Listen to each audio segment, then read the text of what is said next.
1, 2 ನೋಡೋಣ. ಟೈಮ್ ಎಷ್ಟಾಯ್ತಮ್ಮ? ಕೊಲಸ್ಯ 3 1ರಿಂದ 2ವರೆಗೆ ಓದೋಣ. ಆದ ಕಾರಣ ನೀವು ಕ್ರಿಸ್ತನೊಂದಿಗೆ ಎಬ್ಬಿಸಲ್ಪಟ್ಟಿರುವುದರಿಂದ ಮೇಲಿರುವವುಗಳನ್ನು ಹುಡುಕಿರಿ, ಅಲ್ಲಿ ಕ್ರಿಸ್ತನ ದೇವರ ಬಲಗಡೆಯಲ್ಲಿ ಆಸನಾರೂಢನಾಗಿದ್ದಾನೆ. ಮೇಲಿರುವಂತವುಗಳ ಮೇಲೆ ಮನಸ್ಸಿಡಿರಿ, ಭೂ ಸಂಬಂಧವಾದವುಗಳ ಮೇಲೆ ಇಡಬೇಡಿರಿ. ಯಾಕೆಂದರೆ ನೀವು ಸತ್ತಿರಲ್ಲ, ನಿಮ್ಮ ಜೀವವು ಕ್ರಿಸ್ತನೊಂದಿಗೆ ದೇವರಲ್ಲಿ ಮರೆಯಾಗಿಟ್ಟದೆ. ನೋಡಿ, ಆದ ಕಾರಣ ನೀವು ಕ್ರಿಸ್ತನೊಂದಿಗೆ ಎಬ್ಬಿಸಲ್ಪಟ್ಟವರಾದ್ದರಿಂದ ಮೇಲಿರುವುದನ್ನು ಹುಡುಕಿರಿ. ನಾವು ಎಲ್ಲಿರುವುದನ್ನು ಹುಡುಕ್ಬೇಕು?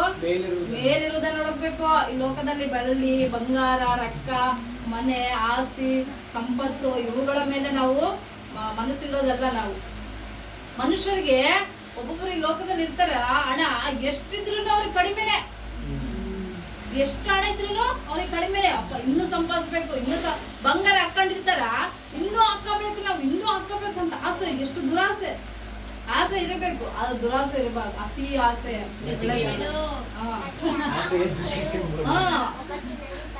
ಅದಕ್ಕೆ ಯಾವಾಗ್ಲೂ ನಾವು ಈ ಲೋಕದ ಮೇಲೆ ನಾವು ಮನಸ್ಸಿಡಬಾರ್ದು.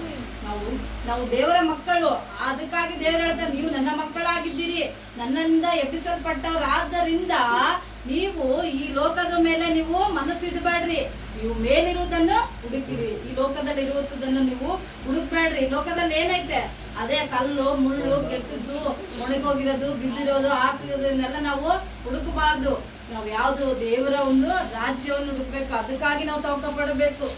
ಮೇಲಿರೋದಕ್ಕೋಸ್ಕರ ನಾವು ತವಕ ಪಡುವವರಾಗಿರಬೇಕು. ಈ ಲೋಕ ಹಣ ಇರೋದಿಲ್ಲ.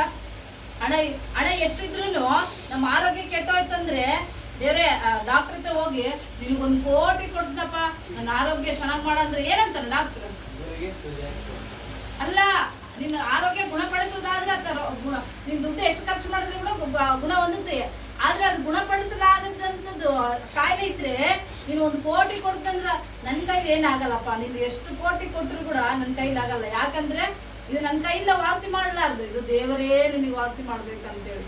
ಅದಕ್ಕೆ ದುಡ್ಡು ಕೂಡ ನಮ್ಮನ್ನು ಒಂದೊಂದ್ಸರಿ ಬದುಕ್ಸಲ್ಲ.